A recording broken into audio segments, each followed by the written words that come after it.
So good afternoon. Thank you very much for that you are here with us. I would like to introduce you the today members of the seminar. First of all, Jaroslav Franc, which is now in Olsson, I think. Jaroslav is a theologian. It's director of the Department of Media Communication in Cyril Methodius faculty in Olomouc. And it's one of the few colleagues which here in the Czech Republic is engaged in digital religion. Thank you, Jaroslav, that you are here. After we will have Antonio Salvati. Antonio Salvati cannot be here with us, but we will have a video of him. And after I will ask Claudia, Santi, and Cirklová to make a very short comment of the two lectures. Please, the lectures I hope that will be not longer than 20 minutes. Thank you. And last but not least, we have also a guest from Sweden, which is Susanne Olsson, which she can join the discussion when she wants. Jitka, I introduce you, and Claudia. Claudia is from Università Vanvitelli. She's full professor of history of religion in Università Vanvitelli in Santa Maria Capua Vetere, which is a town close to Napoli, which is my town. Jitka is my colleague here from the University of Finance and Administration. Susanne is from Stockholm, is here. And after we have a guest here, which is Tomáš Vítek. Tomáš, you are also invited to join the discussion if you want, but you are not supposed to. Of course, it's up to you. I will try to do my best. Okay, so thank you very much thank you very much all that you are here. So Jaroslav, you are the first. You can start. So thank you for having me in Prague today, and welcome to Olomouc, at least virtually in this way. Thank you, Giuseppe, for your invitation. I think it's the first time we have ever met with all of you, except you, Giuseppe, because we already met. I believe a couple of times, and thank you for choosing me to start this session or this workshop, as you call it. I have a couple of slides for you to, let's say, present, as I was asked, how to teach, or what is the mission to teach digital religion in general, with some emphasis on the Czech Republic. So in general, digital religion, and in particular in the context of the Czech academia. I hope that now you can see my presentation. Yes. Is it correct? Good. Yeah. So, Giuseppe, you gave me a task, if I would say, let me put it this way, to present the course of digital religion as it is taught in one of my courses. And I would like to show you just a mission and maybe some motivations, main goals, objectives, and mainly the motivation why to teach the digital religion the way I want to teach it, or I teach it in here. So the teaching digital religion. If you would like to stay in touch with me, please do not hesitate to send me an email. I'm available almost daily. I'm trying to check my emails daily. So the first of all, the course vision of the teaching digital religion, especially in the European context. Of course, the obvious motivation is to explore how technology transforms the spiritual expression. It's something like a standard motivation, but I would like to emphasize the second one because I want to encourage our students for a critical reflection. And if I should choose, I would like to choose the digital communities and authorities and the relationship that is created or maybe recreated on digital realms. And I would like to show you a couple of data to let's say, back up my motivation, because as it was already said, and it was, I think it was for the first time, was even John Paul II, when he has realized, one of the main religious leaders, when he has realized that the digital communication creates completely new culture of communication, new values, new paradigms, and the relationship between digital communities and authorities are crucial. And the rest you can read for yourself. And that was the first and striking motivation for me when I saw that parallel pictures, and I have realized that I can remember 2005, but majority of our students in contemporary academia, they cannot remember the day when digital communication and even a digital religious life was not something like a separate part of our lives. For them, it's just the inseparable part of the everyday life. So for them, we need to present the dynamics or historical dynamics, how it was evolved from the times when there were times, once upon a time, when there was a moment of offline and online communication. For them, it's just one and a single piece of culture. And I would like to emphasize that moment because we have made a couple of research projects on the relationship between authority and community, and those data were already published. And we have started from our popes because those popes of the Catholic Church are the, let's say, one of the main leaders of the religious communities in general. And we have realized that in their speeches and public papers that they have published during the pontificates, here you can see the data from John Paul II until the Pope Francis.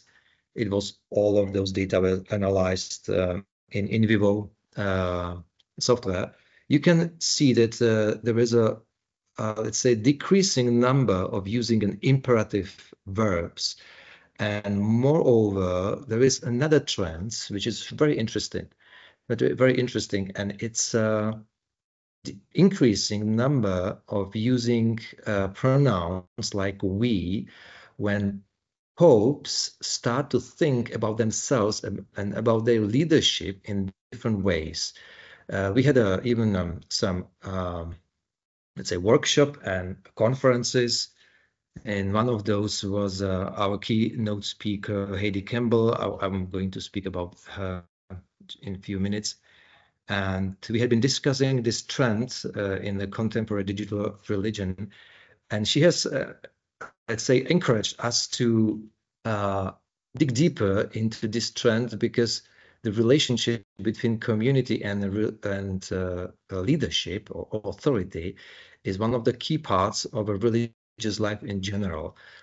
So now we can see that our popes are refraining from using words like I and you, and they more or less, let's say, drift towards a new pattern of a communication when they have realized that from the Pope John Paul II, us was predominantly us as a priest, as a clergy. For Benedict XVI, us was more or less a church, those who are baptized and those who are, let's say, predestined to be saved at the end of the times. And for Pope Francis, us means a society or world in general, which is a quite dramatic shift in let's say, self-understanding of the authority and the role of the authority in the contemporary religious life. And when you put all those words in word clouds, you can see that in John Paul II, let's say, style of communication, he mostly spoke about me as a leader, you as a priests, and they are the believers in the world. But for Benedict XVI, it was changed slightly towards we, and also in Francis' case, it's also about us, we and us who are together in one community. And we have decided, I can stick to Francis for a moment, we have even decided to travel to Rome, to Dicastery for Communication, to have a consultation concerning our findings, because we have noticed that more digital our communication is, the more our popes are, let's say, more groupish. They are trying to identify themselves with communities. And that was a very interesting discussion with the representatives of the Dicastery of Communication. So first of all, I would like to emphasize the main motivation is to understand the, let's say, the changes of paradigms in a contemporary religious life. What are the let's say, learning objectives? I would like to motivate students or teach them to understand the key concepts and theories. Of course, it's like a basics, analyze digital platforms, and reflect on ethical implications like identity, authority, and authenticity.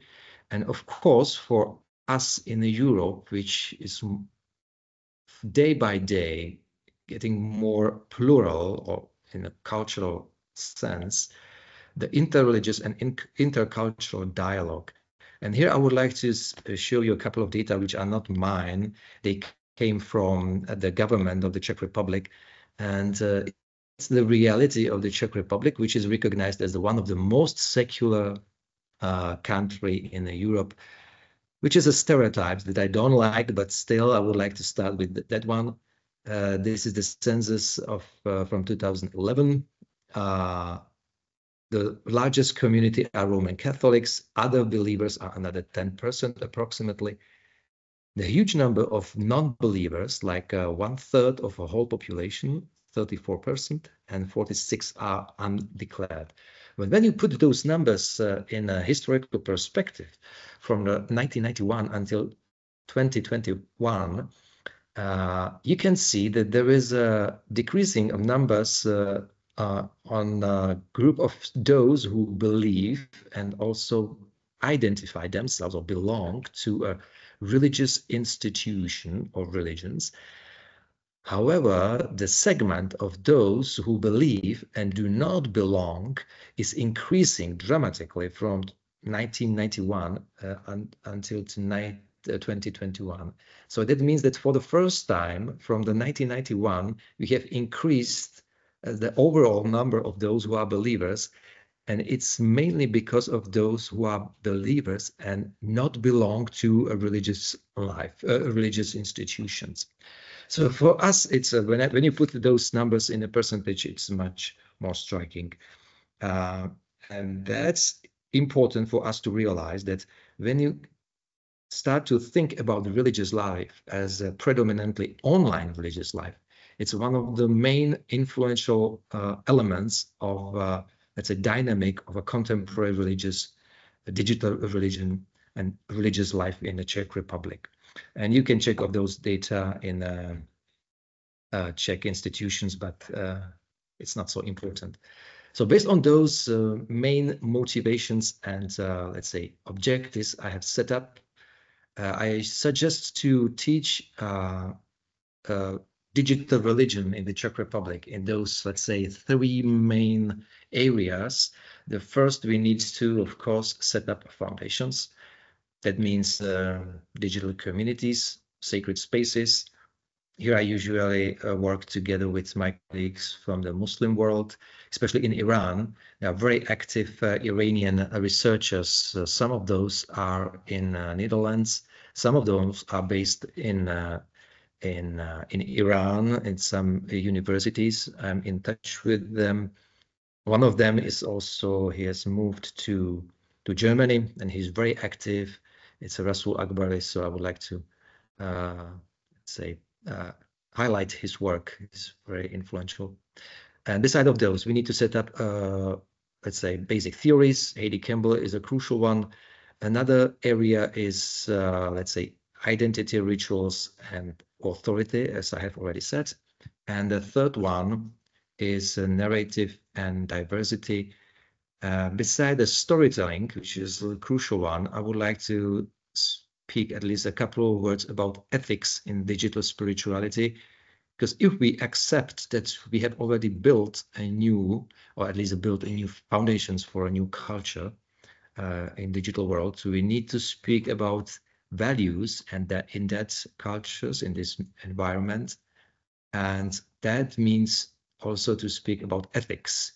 because dogmas or definitions doesn't have an ethical dilemma, but people and users of digital tools, they are those who can have an ethical dilemma. So it's very important to at least choose a couple of cases and teach students how to deal with that part of the education. And that leads me almost to the end of my my presentation.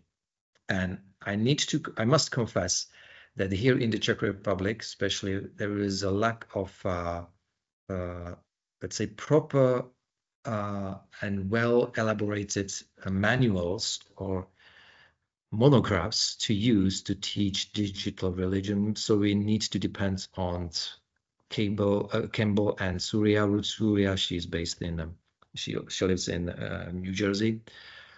She was also one of our keynote speakers at our conference 2 or 3 years ago, I believe so. So the digital religion, published together with Campbell and Surya, and also this digital religion, the basics. It's a very good manual for education purposes.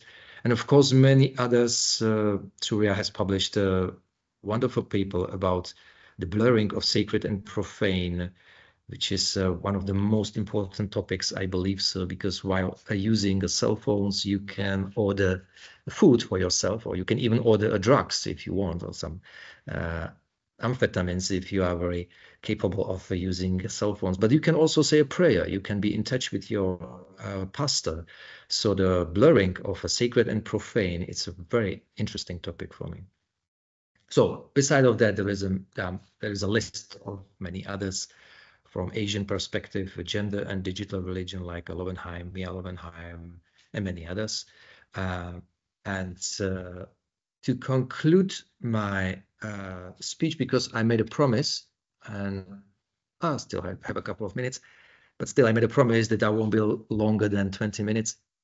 But the conclusion is that the teaching the digital religion is from the very first step when you embark on the road towards the digital religion. It's a global phenomenon, but still it has a local relevance. So global relevance and also the local one. So far, right now, I'm in touch with a couple of my colleagues, mainly Damian Guzek. He's very active in digital space in Poland and also in general in, let's say, European context.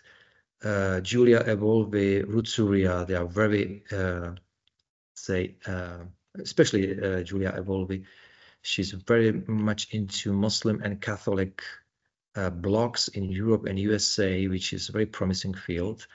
And of course, this topic of authority and community, which means the papacy in the digital age. And those changes we have already noticed together with a colleague of mine, Veronika Millerova, and I must pay a credit to her because she was working very hard on that research. So while speaking about the global and local relevance, I want to teach my students to understanding that digital religion helps them to understand the society and also a culture of today's society, because we cannot anymore make a line or border between the online and offline communication. Once for all, it's like a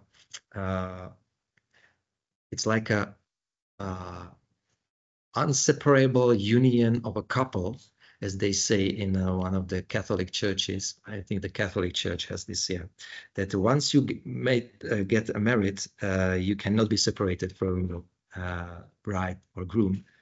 So I believe that the online and offline religious life is once and for good inseparable. So I would like to say that the teaching digital religion helps us to understand the society in general, not just a certain segment. So I would like to close up wrap up my presentation by saying that I usually use as a, let's say, synonyms word digital religion and digital citizenship, because while understanding digital religion, we can much better and deeper understand digital citizenship. So that's my conclusion. And so once again, my name, there is not my email, but still, I hope that you can remember that from the first slide. Thank you for your attention. And Giuseppe, once again, thank you for your invitation. Thank you. Thank you for the applause. Thanks. Claudia, I don't know if you want, Claudia or Jitka, I don't know if you want to react now, or if we can have a look to this video from Antonio. What do you think? Or you have just a fresh reaction, as you prefer. After the video, after Antonio's video. Okay, so we can now we will share the Antonio's video. I just would like to remember that I will have the honor to have Jaroslav here in the next semester. We will start also in our university class on digital religion. And thank you very much, Jaroslav, that you will decide to come here to Prague to teach our students. And this is a very important moment for us, and also for colleagues that they had the possibility to see you first time. But we hope that that they will meet you also in an offline way. I assure you, he's not an avatar. I communicate with him. Good afternoon. First of all, I would like to apologize for not being with you. Unfortunately, a commitment has prevented me from attending even online. I would also like to thank Professor Giuseppe Maiello for involving me in this interesting discussion on issues that have become central to those who, like me, analyze the development of religious institutions in digital spaces. Let me start by saying just a few words about my own background. I am a historian of religions with a focus on digital religion. Since 2017, I have been exploring how religious experience is transformed in online environments, combining my background in digital communication and the history of religions. I began by studying Facebook fan pages dedicated to saints, which I interpreted as a form of votive shrine for 0.0.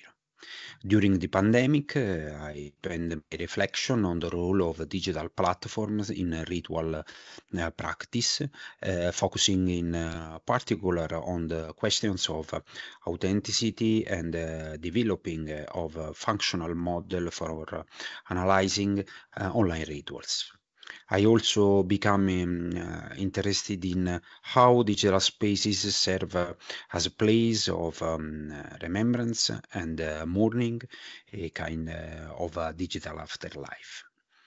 Although I've studied Buddhism, especially Dzogchen, Vajrayana, and the indigenous Bön tradition. This interest has led me to develop the Digital Dharma project, which investigates Buddhist community, practices, and experiences in immersive digital environment, like virtual reality and the metaverse.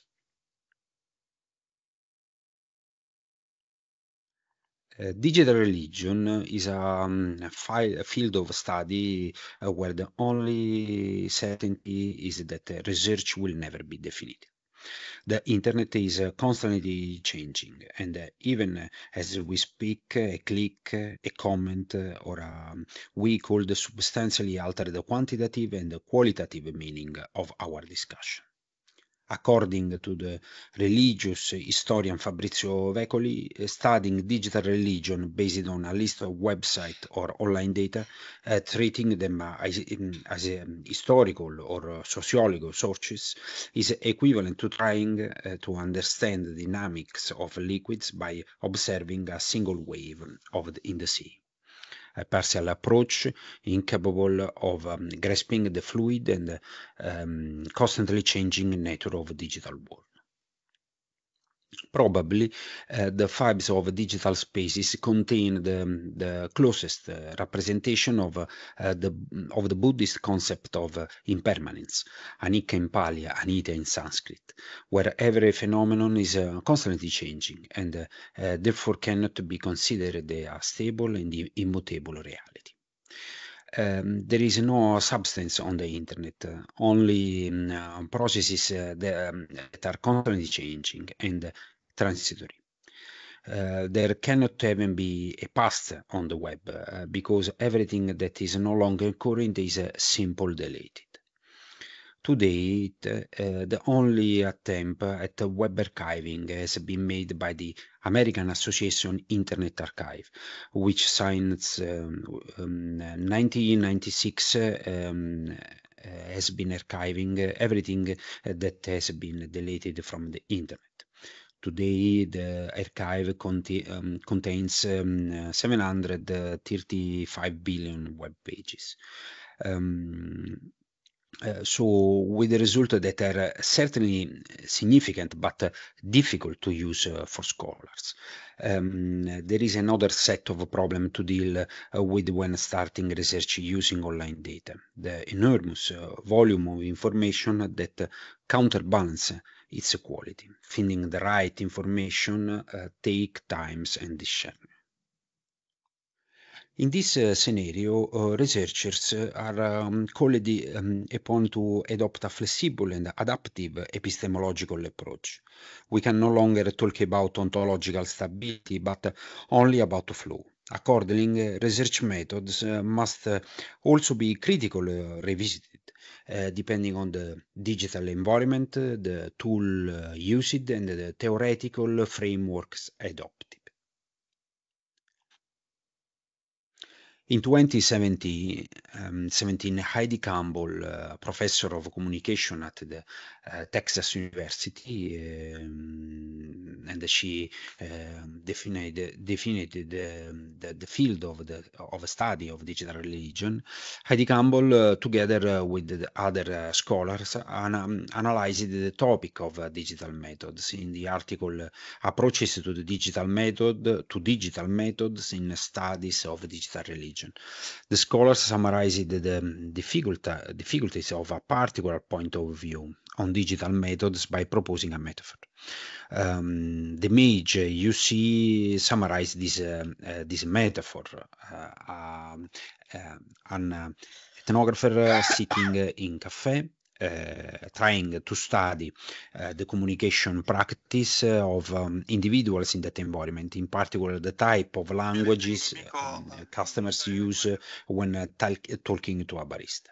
You can see that the ethnographer takes note using a tablet and a stylus and saving all the data collected to the cloud. How can this research be classified? Is it online research, offline research, or a hybrid form? Does this research use digital methods? Every scholar would answer these questions based on their own methodological point of view. The answer varies depending on the methodological approach adopted. For example, anthropologist Tom Bolstorff, the author of the article Rethinking Digital Anthropology, this would not be virtual ethnography, as there is no immersion in a digital world. For sociology, Diraimurti, it would fall squarely within digital methods, as digital tools are used. From the rhetorical figure illustrated by the authors, it's easy to understand that there is no shared vision and that the tools used within digital spaces are interpreted according to the analytical perspective used by scholars. To understand the digital methods, we need to consider three fundamental dimensions.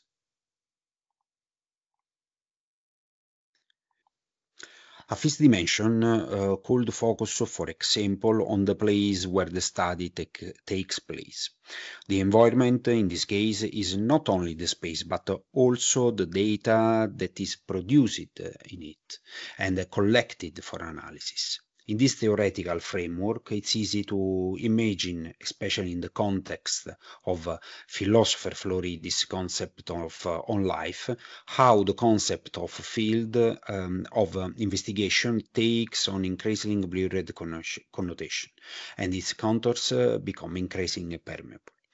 Another dimension could categorize the type of research according to the tools used for the investigation. Richard Rogers, a new media scholar and a pioneer of studies on digital methods, divided the tools applied to digital research into two categories. Those that originated offline and were then transferred online, for example, the survey technique, and those that are digital native, such as data collection software or software that intercepts sentiment. In 2015, Rogers published the book entitled Digital Methods, this book translated into several languages by 2023, in which he proposed a methodological perspective for social and cultural scientific research on the web that differed from the simple analysis of the digital platform in use. The stated goal was to understand how reading data from the web could teach us something about the development of a contemporary society. To do this, the preferred tools were all those native to the web itself. Sociologist Christine Hein take a different approach. In her book Ethnography for the Internet, published in 2015, she highlighted the importance of analyzing the tools used by users, such as archives, in order to broaden academic investigation beyond immediate interactions. Her thinking is based on the principle that these tools shape user experience and relationships. Finally, a third dimension could derive from the methodological approach that is employed. The main contemporary theoretical approaches to the study of religion and digital media are media ecology, which focuses on how the media influence human perception, understanding, feeling, and value, and how our interaction with media shapes our society.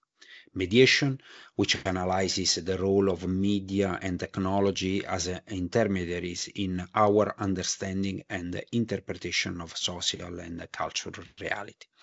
Mediatization, which argue that media are not only tools through which society communicates, but have become central in shaping and transforming social structure and functions. And finally, the social shaping of technology, which highlighted that the technology doesn't develop autonomously, but is influenced and shaped by the social, cultural, and economic context in which it emerges. It goes without saying that a scholar who analyzed a field of digital investigation using the media ecology approach and another who studied the same space but with approach closer to the themes of social shaping of technology will make different use of digital tool and interpretation of the result obtained. When viewed from a broader perspective, environment, tool, and methodological approach become the cornerstone of a more global conception of a digital method. They thus become native or digital tools, environment, and or knowledge frameworks used by scholars to collect, analyze, and theorize offline or online information. This is an important interpretative change, but also a necessary conceptual shift in view of the now widespread awareness of the increasingly intense permeability between online and offline. Annette Markham, a media and communication scholar, has highlighted another fundamental aspect of research in digital spaces, the different conception of time between online and offline, and consequently the possibility that constantly changing content can alter the topicality of the experience. I have chosen two images to conclude this reflection, evoking in different waves the ephemeral and the relational nature of digital space. The first is taken from the famous final monologue of Blade Runner, in which the replicant Roy Batty, shortly before dying, utters the words, "All those moments will be lost in time like a tears in rain." It's a powerful image that reminded us of the fragility of experience, its inevitable dispersion in time, the inability to hold on to it. In the digital universe, where all content is replicable, but every context is unique, this reflection becomes even more urgent. Religious moment experience online, message, prayer, videos are often destined to vanish, dispersed in the flow of data that is constantly regeneration itself. The second image is that of the Kula, the exchange ritual described by Malinowski in his Argonauts of the Western Pacific. The Kula is not a market or a simple barter. It's a complex ceremonial system through which the community of the Trobriand Islands strengthens social and spiritual bonds.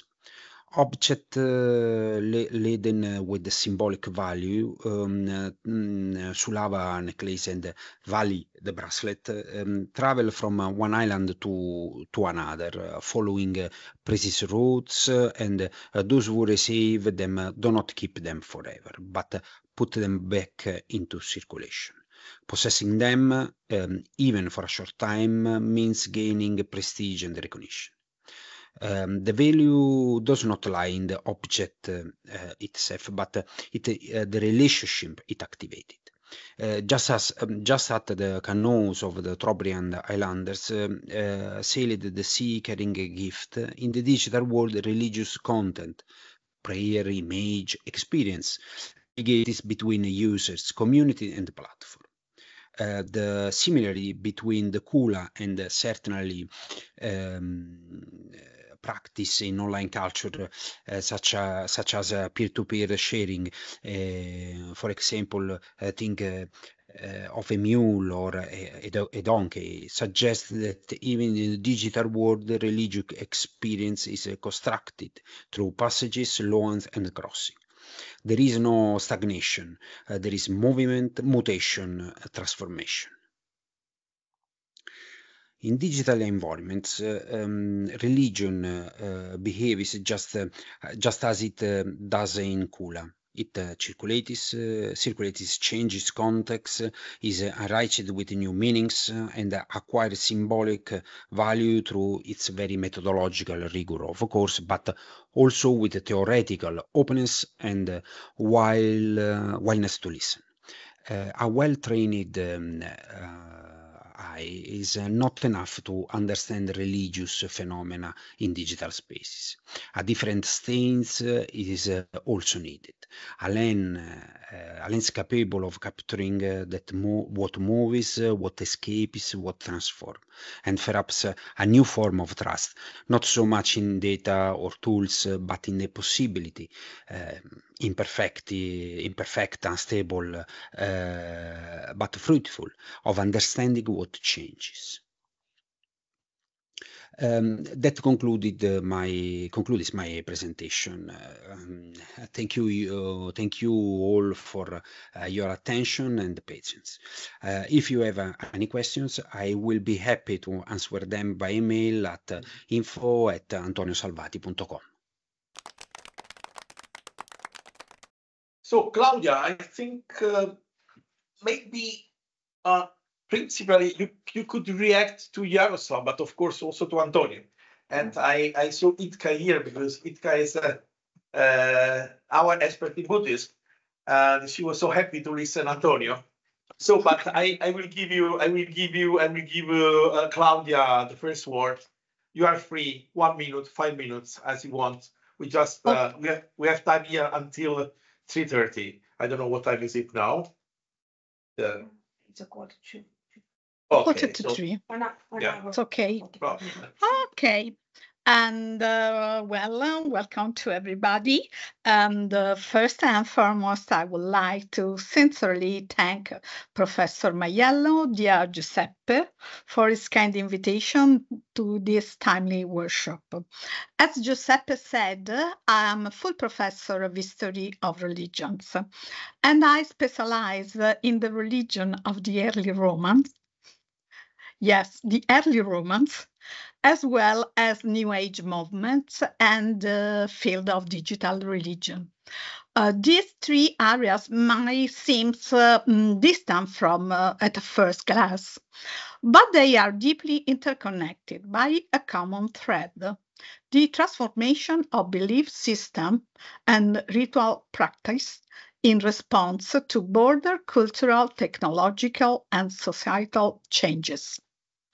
In my current academic activities, I have the privilege of coordinating the Digital Religion Observatory Network together with Dr. Antonio Salvati, we had already read. Since 2018, I have also been leading the research project, The Internet Sense, in collaboration with Professor Salvi. This project explores phenomenon of digital sanctity, how figures of spiritual authority emerge, circulate, and are venerated within online environments. We have held 8 updates, annual updates from 2018 to now. And so I would like to invite you, if you have some topic we are organizing the next update, don't hesitate to propose to me. And our work seek to map and understand old and new forms of charisma, authority, and ritual emerging from digital context. And now I want to express my deep appreciation to Jaroslav, Franc, and Antonio Salvati for their insightful and thought-provoking presentation. You have each contributed significantly to the conversation by opening up essential questions and shedding light on dimensions that are sometimes overlooked in more traditional approaches. First of all, I would like to underscore the ethic aspect that Professor Franc pointed out. The ethic aspect is, in my opinion, is crucial because I strongly believe that digital religion is not simply a new subfield within religious studies. It is rapidly becoming one of its most central concerns. We are not merely witnessing the digitalization of religious content. We are seeing a fundamental reshaping of how religion is performed, experienced, and transmitted in the 21st century. Why is this happening? In my opinion, because, as we know from history, every major innovation in communication, from the invention of writing to the printing press to the rise of cinema, has reshaped power dynamics and repositioned social actors to the rise within religious landscape. Each time new hierarchies emerged, new professional figures such as the scribes in ancient Egypt or the editors and printers in the early modern period rose to prominence, while others lost their influence. And this kind of transformation is not neutral. On the contrary, such periods of change often generate deep social imbalances, particularly in the early phases. These imbalances are rarely addressed immediately and almost never in democratic ways. This is especially true today as we navigate the overwhelming influence of algorithms, platforms, and data-driven decision-making processes that we often do not see, let alone control. This is why I believe that scholars of digital religion, whether historians, anthropologists, theologians, and sociologists, must not be satisfied with the role of passive observers or even engaged commentators. We are called to take a more active stance. We must advocate for the democratization of platform governance, especially in the cases where digital environments intersect with matters of belief, identity, and spiritual belonging. This, to me, is the core of what Professor Maiello so rightly calls algorithmic pluralism. It is a call for platforms that do not flatter difference, but support genuine religious diversity and freedom of expression. It is a call for systems that reflect and respect the complexity of the religious experience rather than reducing it to data points or engagement metrics. Academic inquiry, then, in my opinion, must not be confined to describing the past or analyzing the present. It must also help to imagine and even shape a more just and hopeful future, one in which religious voices, practice, and communities can thrive, not just survive in the digital age. Thank you.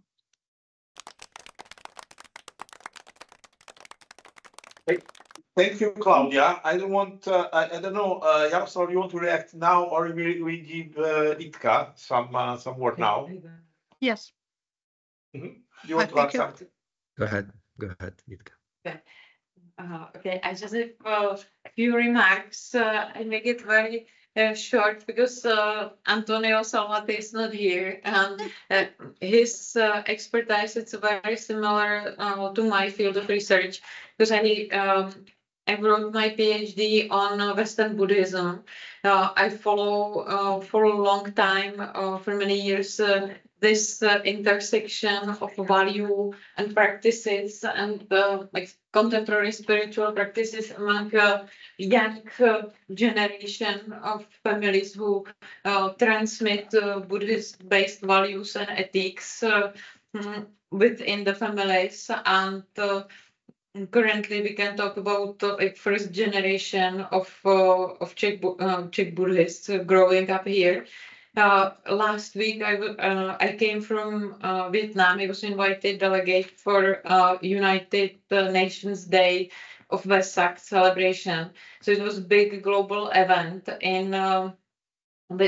situated within geopolitical debate, because at the same time, week earlier in Vietnam, they celebrated unification of the country. So it was with presence of global academics and scholars.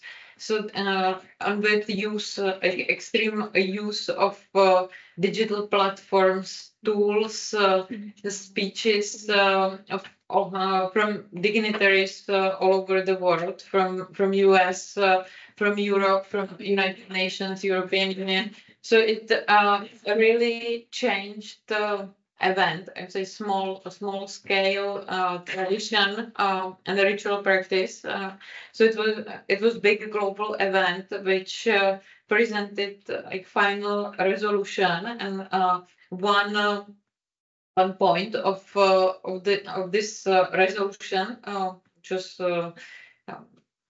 aimed as a global announcement, was clearly promoting mindfulness and practice of mindfulness as a tool to a solution that can lead to solution to contemporary identity crisis. So they offered like a ritual and very spiritual practice to be taken completely to secular context, and promoting also the values of ethical entrepreneurship and management for practice managing of companies and so on, because it was the event of this level is a combination of many many mundane aims and powers, global powers, local powers, to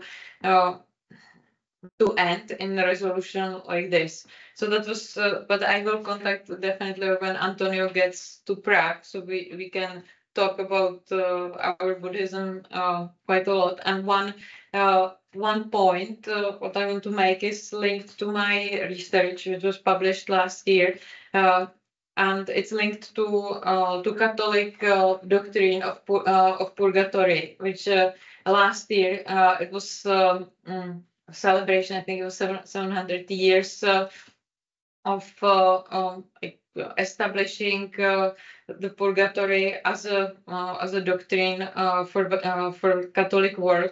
And I asked, part of the research was that 90 students generated AI image and commented this visual image, what is their perspective of purgatory. It was completely done with Czech students, and what was clear, it showed, it illustrated the data which you showed, that it's no institutional framework. They were all very spiritual, and it could be the results could be interpreted as analytical presentism, because in their perspective, the image of purgatory is reflecting global crisis, either identity crisis, ecological crisis, global warming, overuse or abuse of technologies, digital technologies, and so on. So we can use digital tools or AI tools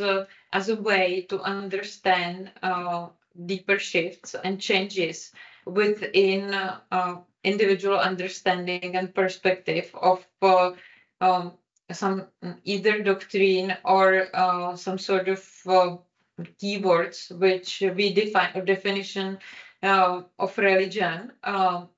But for the context of demographic of Czech society or younger generation, the content is completely shifting from what the aim or meaning of institution was established for those terms as a purgatory and so on. Thank you. Thank you. Very, very, very interesting. I don't know, Jaroslav, you want to react? We have no Antonio here, but Yeah, I don't know if you don't want to react to the ladies. No. It's on my computer. Sorry, microphone. Thank you. Thank you for passing the word to me. Back to Olomouc.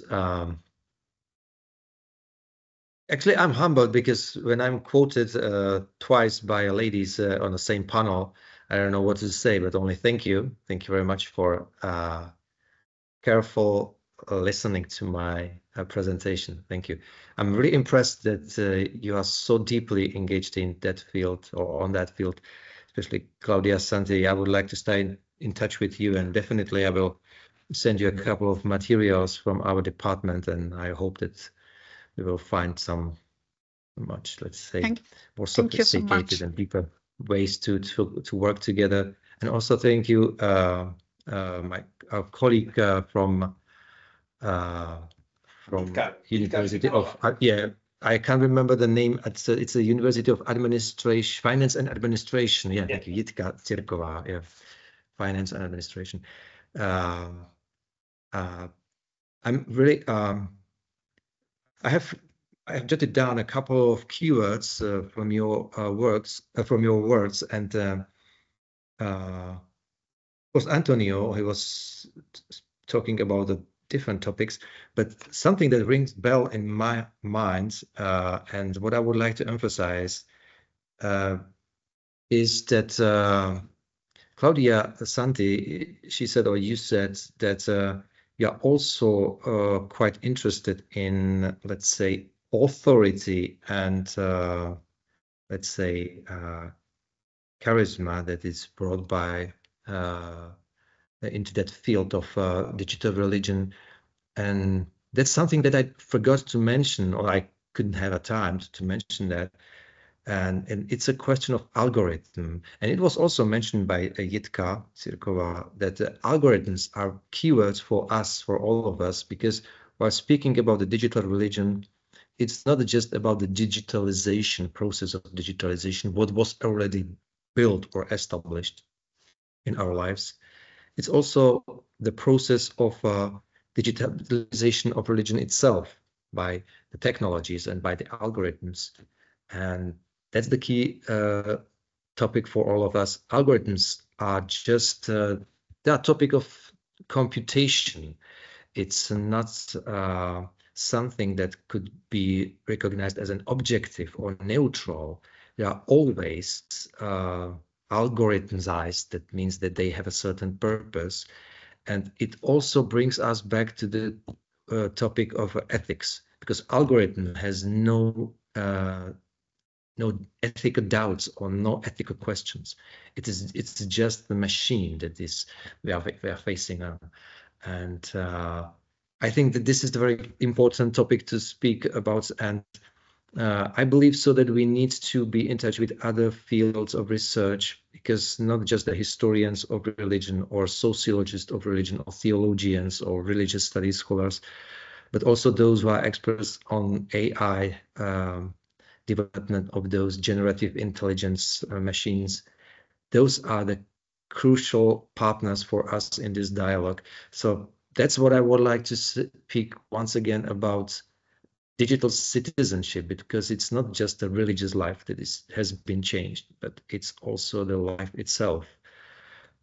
Well, and what is probably the most thrilling question is what the next day will bring us on a table, and what will be the next topic we will be dealing with, because so far we cannot even predict what is the artificial intelligence good for, because we are in a process of developing artificial intelligence, and we still are in a phase that we are looking forward what is ahead of us. So thank you very much for this wonderful discussion. And once again, Giuseppe, thank you for organizing us together in this virtual place. It's just the beginning. I have other ideas. Just the beginning, okay. For the future. It's crucial at the moment, because let's not forget that in the beginning of the digital region, Eddie Campbell, these pioneers. The question of AI was not so. There exists some kind of AI, but they didn't know about that. They were working more with it's a parallel with the beginning of ethnography, of course. But now we have new horizons, and it's to our generation. Even if Eddie Campbell maybe it's younger than most of us. But now we are this generation working with artificial intelligence, and maybe we have not this this heavy stone of our shoulder that we were the first. I mean, maybe in our countries we are almost the first, but now we have new borders, new frontiers that we have to. If I may add just a small one or two sentences, speaking about those changing moments at our university here in Olomouc, we have opened a few years ago very first a distance study program which is run completely digital.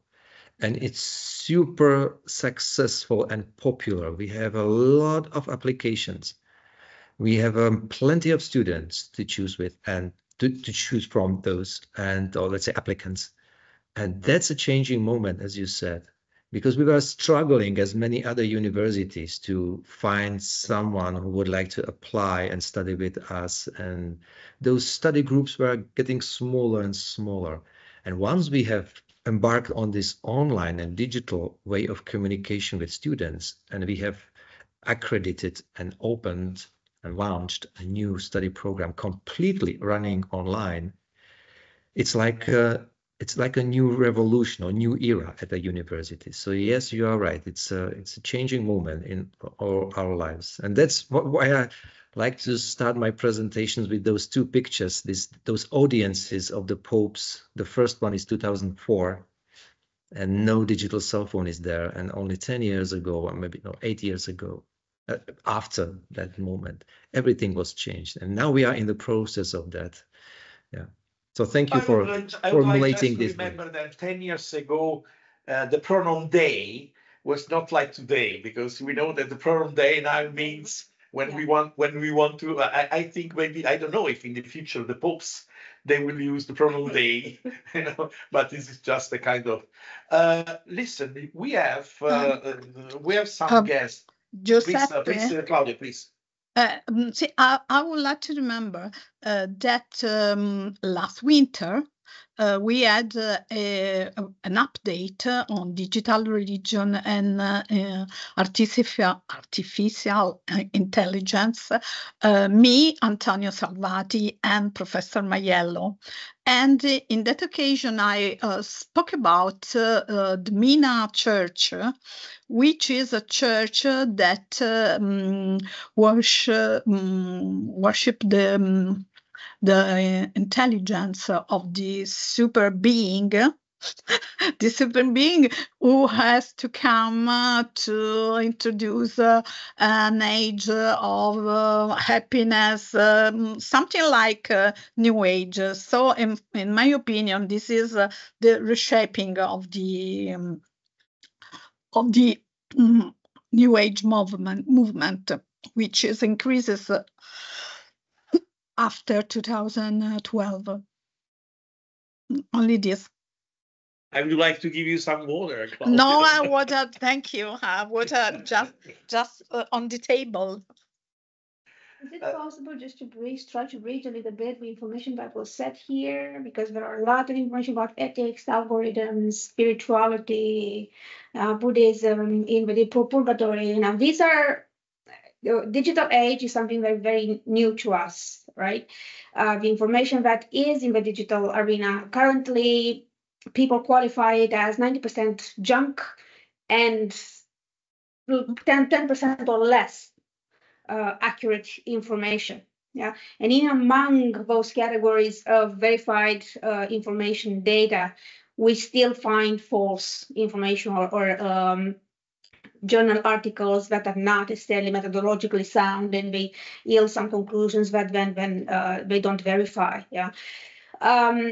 So what I'm trying to say is that those algorithms, those are the question of ethics within those algorithms, and we treat digital technology and the content that emerged after this technology was open to and accessible to everybody. We get to the ethics of it only when we see the effects. Yeah, but that technology, those algorithms were programmed by humans, and the algorithms themselves, they are amoral. Yeah, because they are just algorithms, strings of code. Yeah. The people who coded them, they are not amoral. They had a goal. Yeah? So there is a dimension of ethics, a dimension of morality within the coder themselves, because they know what they're coding for. Yeah, whose agenda is at the end of the effect of what the algorithms does online, and who they trigger, what information they select to disappear or to be shared more. Right? So the ethics we as intellectuals, as scholars, we get to the ethics of it at the end when we see the effects, but we should actually address it when the technology is being proposed. Yeah, we should be there as scholars, raising the alarm, triggering the alarm that how are you coding these particular algorithms? What are the possible consequences online of making the algorithms public? Making them use the common content, not verified, opinions without any scientific basis. Yeah? So that's one thing that I wanted to say, because these things actually, ethics exist for as long as religion exists, or even further back. Yeah? Algorithms are considered to be amoral, and we look at them as innocent strings of codes, but they are not necessarily. We don't treat them as they can't be sued. Yeah, but the people who generated them, they are the ones who have to be responsible and accountable for those effects that we can see years after they've been used, and maybe even tuned, for that particular commercial goal. So that's one thing. And then if we look at, for example, Jitka was mentioning about a purgatory, and we are mentioning, Jaroslav was mentioning about, the quantity of information that is being issued online. Susanne also said the same thing when we spoke at the meeting earlier. So we have so much information that we have to filter, to select what is real, what is not, what is false, what is true. The element that remains the same is the human ability to process information. That hasn't changed.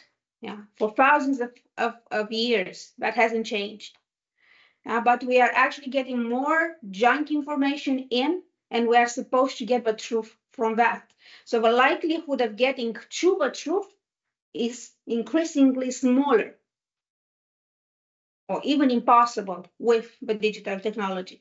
And of course, we process information in the sense that what is proximal to us is more relevant, spatially or informationally, value-wise, and whatnot, culturally-wise.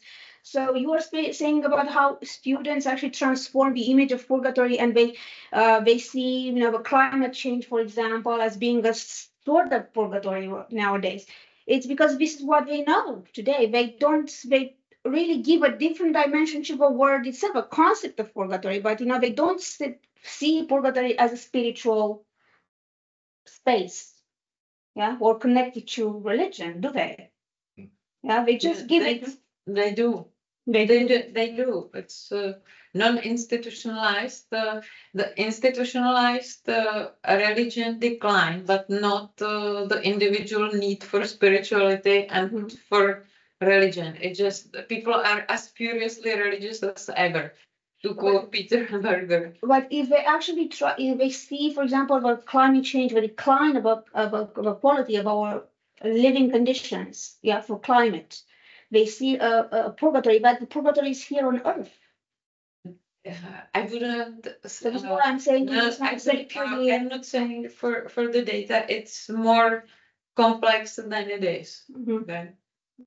So anyway, just it was an attempt, just to understand how we digitalize, those concepts through the proximal information that we've got. So we try to understand these concepts, which are spiritual. When they emerged, they were spiritual.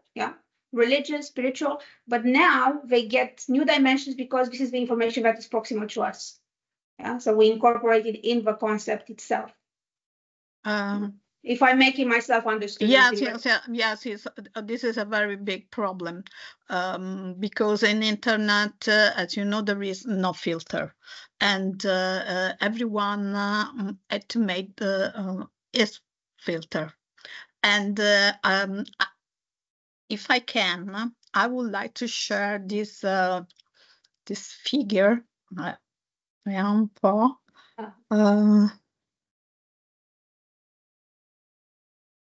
Do you see it? Yeah.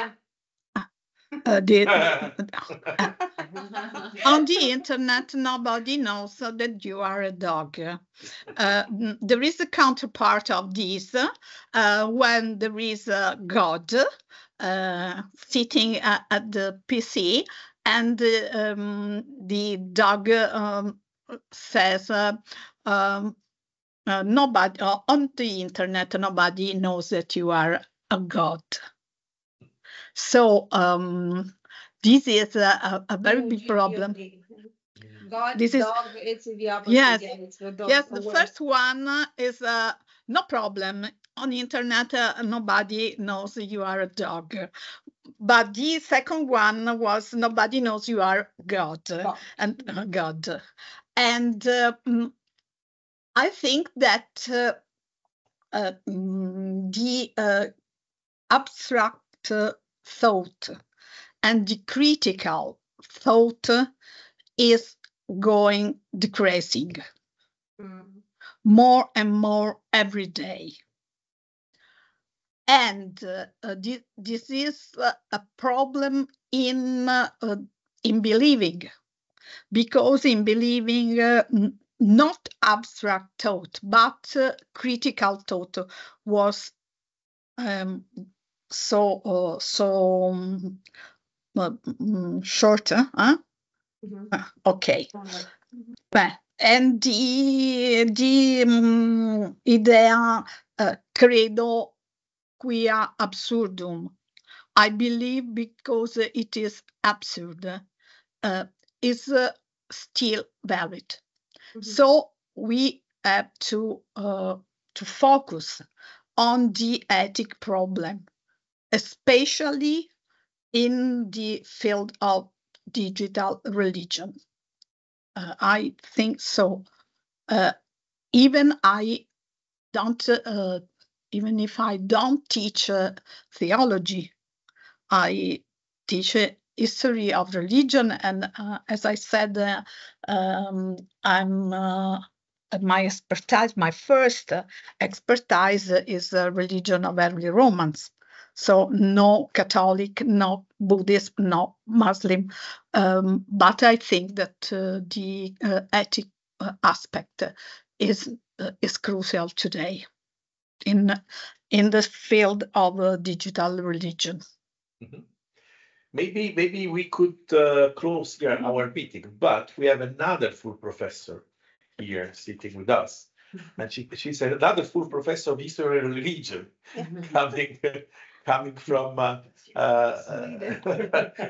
University of Stockholm, and I would like to give the conclusion to her. Even she's just a guest, so she is not supposed to speak. No, not supposed. She's not mandated to speak, and she's just doesn't have to. But no, she's not. Yeah. When you say, can I ask a question or give a comment, or do you expect a? No. I don't expect nothing. But now because you are here, I'm curious. Personally, I'm curious what a professor from the University of Stockholm,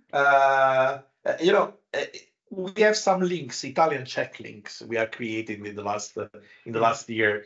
Even Jaroslav was quoting Giulia Evolvi, which is well known in our circles. Jitka and Jitka was in Pisa at the European Congress of Ethnic Religions. He knows personally, for example, Casadio and other our crazy colleagues from our field. You're being recorded. Yeah, I know it, but we are all crazy, of course. I mean, because it's our field. It's our field of study. So there is a link, but I would like, if you agree, to leave the last word to Susanne and her impression as a colleague from Stockholm University from the north. Yeah. Well, thank you very much. It has been very interesting to me. As Claudia, I'm also in the history of religions, but I work in Islamic studies. I have never done any research on digital religion, but I thought it was very interesting to hear you. And I also, for example, Jaroslav, you presented how the choice of like words or the changed meaning of us among the different popes have changed over time, and how you can probably explain this, with your research on digital religion. And then I immediately start to think that what effects does this have outside of the digital media? Does it affect like how ordinary people perceive themselves, how they perceive, the Catholic Church, how they perceive others? Because if they or us is less stressed today, for example, can you also see that change? So sort of one thing that I wondered about is this digital religion approach and the theories, do they also leave the digital room and do like reception studies, ethnographic studies? I thought that was something that I would like to have heard more about. I know you didn't get many minutes. And I also thought about